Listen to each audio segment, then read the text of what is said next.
Pinakakasuhan ng Independent Commission for Infrastructure at DPWH sa Ombudsman ang 8 tinaguriang contractors o mga dati at kasalukuyang kongresistang nakakubra ng kontrata sa mga flood control projects. Samantala, nadagdagan pa ng 2 ang mga nakakulong na kaugnay sa substandard flood control project sa Oriental Mindoro. May report si Joseph Moro. Balik Sandigan Bayan ngayong araw si DPWH Mimaropa Maintenance Division Chief Juliet Calvo. Muli kasi siyang inaresto ng kasuhan na rin ng malversation kaugnay ng 289 million peso flood control project sa Nawan Oriental Mindoro na nadiskubreng substandard.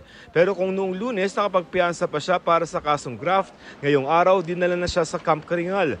Non-bailable ang malversation na isinampa sa kanya ng Ombudsman. Ang isa pang kapwa-akusado ni Calvo na si Engineer Montrexis Tamayo, iniharap na rin sa Sandigan Bayan at dinala sa Quezon City Jail Male Dormitory. OIC Chief ng DPWH Mimaropa Planning and Design Division si Tamayo na inaresto paglapag na NAIA Terminal 3. Ayon sa PNP-CIDG, sakay siya ng flight mula United Arab Emirates kahapon. Hikom ang bibig ni Tamayo sa mga tanong kaugnay sa pagkakasangkot niya sa maanumalyang proyekto kontra baha. Sina Calvo at Tamayo dagdag sa 7 nauna ng ikinulong kaugnay ng substandard na flood control project sa Oriental Mindoro. Bukas nakatakda ang kanilang arraignment para sa kasong graft.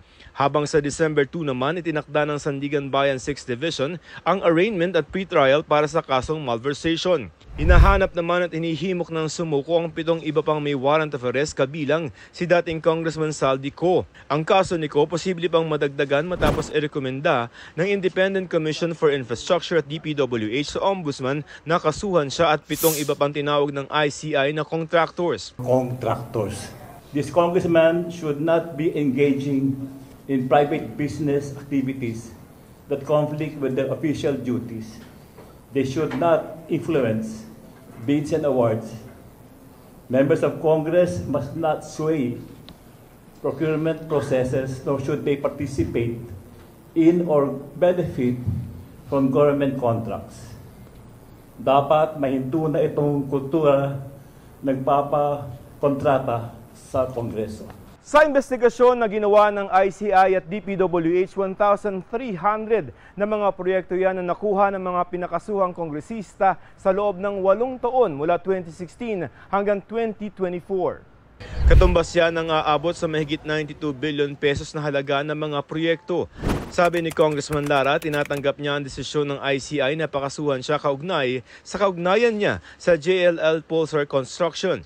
Pero paglilinaw niya, hindi ito tungkol sa anomalya sa DPWH projects, kundi tungkol daw sa kanyang dating kaugnayan sa JLL Pulsar.